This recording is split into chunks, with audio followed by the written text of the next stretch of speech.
everyone. So tearing into the bike again. You can see here I got it all in pieces and I pulled the shock. We're going to be installing an Xtrig Preload Adjuster on it today. So I'm going to show you how that all went and show you what's involved with it. But I want to show you how I pulled the shock on this bike. I treat it like my YZ, and so you just got to pull the tank and then pull these little frame guards off. And then really it's 6mm to take the clamp off the boot and just loosen it up, throw it on the throttle body there. Loosen up your 2 bolts there, lift it up. Oh, and unbolt the silencer. You could leave it hanging here, but we're going to be doing some more stuff, so I just took it off completely. And then you lift it up and tighten your subframe bolt again, and then it stays up out of the way.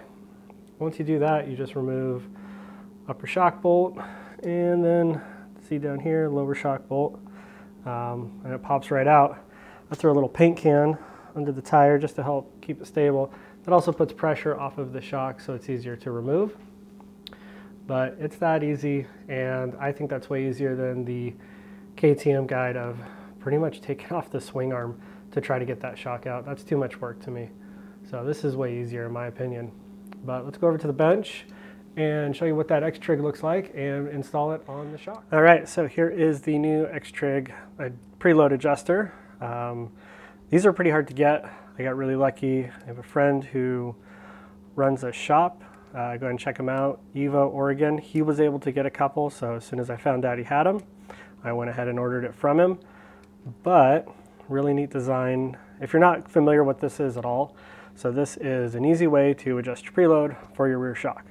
Instead of having to loosen this up and then twist or either direction to try to change the amount of preload on here, you install this, you see that both pieces are threaded, and then it's just an 8mm, and when you spin that, turns this, which will move it up and down for you. Allows you to get really precise on your adjustment and makes it really, really easy. They've went ahead and angled these now, which should make it nice for the tools to get in there. So, to install this guy, we got to remove this spring. I'm going to show you how to do that. It's pretty easy on this shock. Set that aside. 4mm Allen. I've already loosened this, but that's all you got to do. Loosen it and slide this up out of the way. That is just a lock ring for here. Before I go any further, one thing you definitely want to do is measure your spring length. This is so that when you put it back on, you can go ahead and get your sag almost exactly where it was before, and then you use a little bit of the Xtrig to go ahead and adjust it. So when I do it, I pick the end of either side of the spring. We'll just do the end of the top. Come right down here and 9 3/4. So go ahead and write that down on my whiteboard. This way, like I said, when I go to install that spring, I just got to get it back to 9 3/4 and I'm done. Oh, helps if you don't smash the camera. All right. So I'm just going to take this adjuster all the way up. What I'm trying to do is take the tension off this spring so that we can remove the bottom clamp here holding it.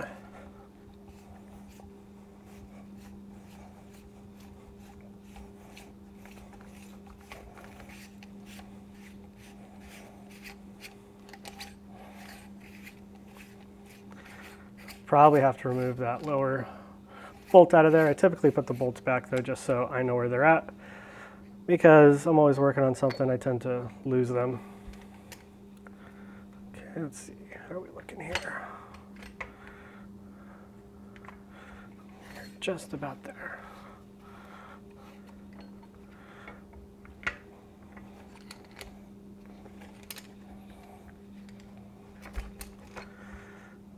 And you got this metal clip here, which you do have to remove. And you can see now, we should be able to just unclip those.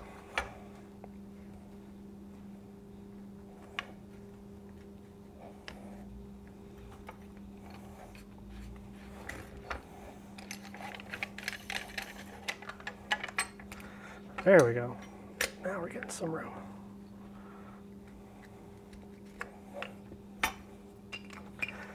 side, retainer,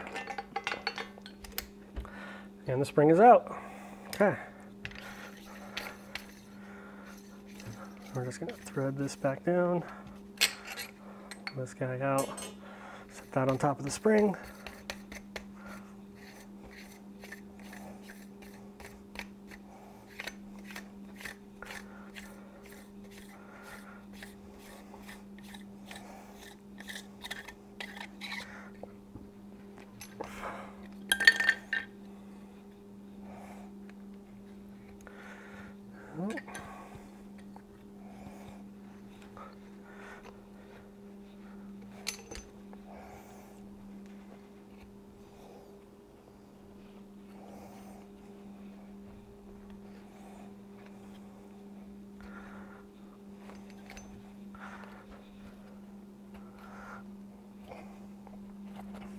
That just barely fits through there.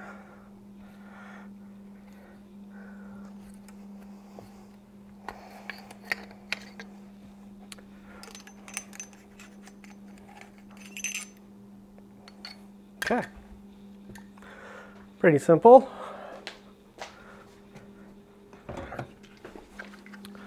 While I have this apart, I'm going to go ahead and clean this up real quick.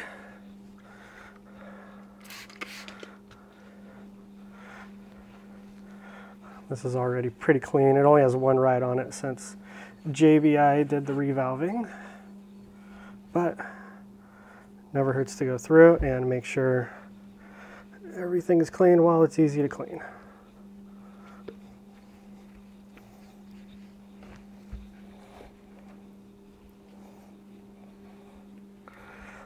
I will clean the spring up too before we install, but all right.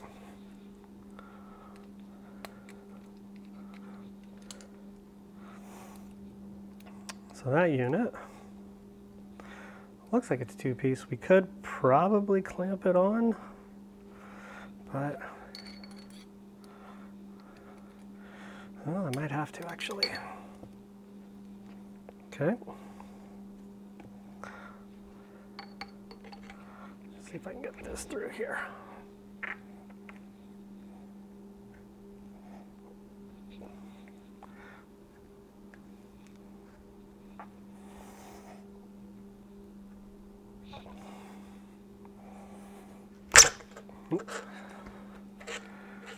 Okay,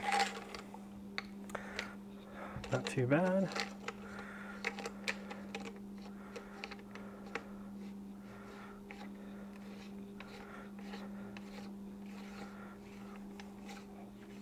So you're probably looking at this going, why is that going to work if all this is doing is spinning, especially if I spun that? Let's show you. Grab a T-handle, and you can see here that is moving. So how is that going to adjust our preload on our spring? Well, that's where this lock will come in. This will lock the shock body from spinning so that this will actually move the spring up and down. Okay. All right, I'm gonna grab a drill and actually just do that because this is gonna take forever if I gotta do it that way. So we're gonna just fade right over to it being moved. Got it moved up, now it's just as simple as reversing the process. I will move this down to get this clamp on there, but for now, I wanna wait because this spring can be kind of tricky. It uses up a lot of the length. So I wanna see how far we gotta go before I mount it, because I have went ahead and moved this all the way up pretty much on the threads. All right, so I got it moved up and then I had a little epiphany. I should probably check how it needs to be accessed. And you can see here, our tolerances are pretty tight. Back up here, you can see I dropped the seat. Now we're not down all the way, but I do have my air boot here just about in. Give you an idea, but there's almost no clearance there. Try to get close between the throttle body and that Xtrig. Very, very close. So what I'm gonna do, just so I have kind of an idea, I'm gonna mark shock body. Actually, that probably isn't a good idea because that's going to spin. So I will mark the post where the post needs to line up. Okay, so what that's going to do for me is now I know when I'm installing it that I need to make sure my post is about there to clear everything. So a little bit of forward planning on that. And then I'll just show you how I kind of remove this. Just lift it back up. Come in here. Tighten that down like so. Done. Come in here. Take that bolt back out. And pull. All right, now that we know of our little mark here for where we want our post to line up, which will be about there. And actually it looks, yeah. So let's go ahead and just reverse our install process.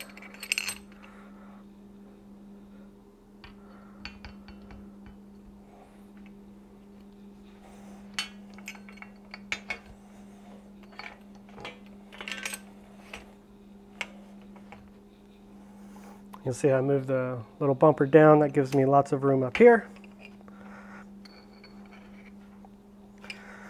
And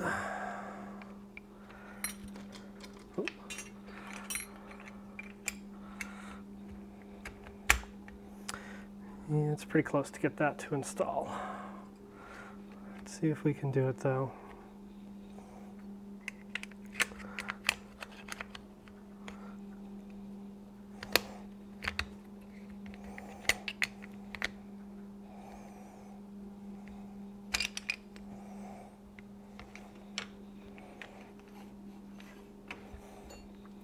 Back this Xtrig up.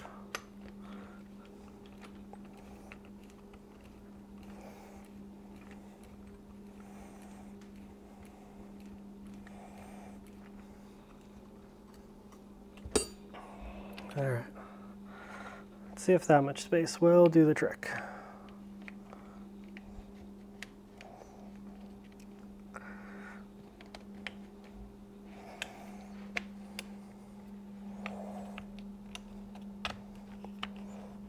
Well, just about there.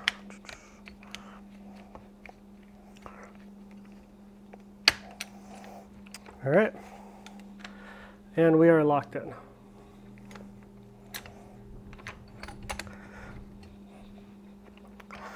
Bumper down, that'll help hold it. Now we have a lot of space up top here. That. Go ahead and start moving this down.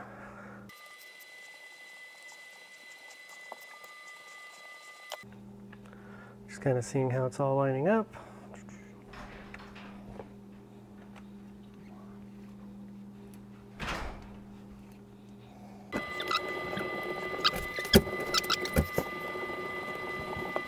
So let's see, where do we measure?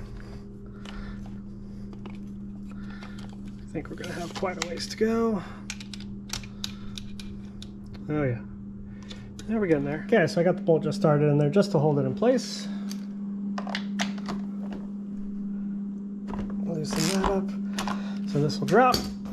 You gotta kind of help the air boot and the mud flap around.